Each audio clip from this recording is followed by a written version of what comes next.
Hi friends, welcome to my channel. Friends, लंबा चुट्टी क्या बा पसंद नहीं। लंबा चुट्टी चुट्टीर बहुत जत्न निया जाए, बहुत केयर निया जाए। किंतु आजिकल लाइफस्टाइल एते बिजी हो गलानी जे काहारी पाखे एते समय ना जे चुट्टीर जत्न नेबे बा केयर नेबे।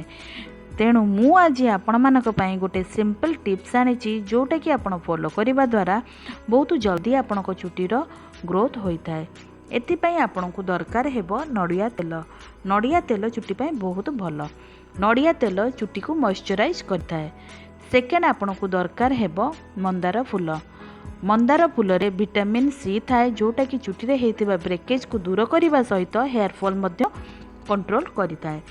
थर्ड आपको दरकार हेबो भृसंग पत्र। भृसंग पत्र चुट्टी पाई बहुत भल। 100 ग्राम नड़िया तेल रे 10टी मंदार फूल सहित गोटे मुठा भृसंग पत्र नेबे। गोटे पैन रे आपण एहाकू गरम करिवे। भल भाबरे 10 मिनिट जाइए गरम कला परे फ्लेम को ऑफ कर देबे।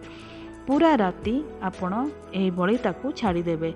परदिन सकाळे आपण जेतेबेले चेक करिवे तेलर कलर संपूर्ण रूपे चेंज हो जाई अछि। स्टेनर साहाय्य आपण ताकू छाणिकी गोटे कंटेनर रे रखिदेवे।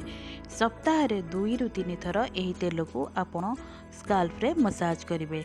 जितेबले आपण मसाज करेंगे सेतबले फिंगर टिप्स साहाय्य आपण सर्कुलर मोशन ने मसाज करेंगे।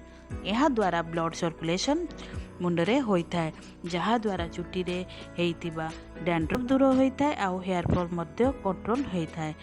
बहुत जल्दी आपण चुट्टी ग्रोथ होइतिबा सहित चुट्टी सुंदर शाइन आ मुलायम मध्य होता है। जदि मोर एही वीडियोटी आपण को पसंद लगी थाए ताहले आपण लाइक करिवे, फ्रेंड्स मानक सहित शेयर करिवे आ सब्सक्राइब करने को जमारू भी भूलिबेनी। रहूची नमस्कार।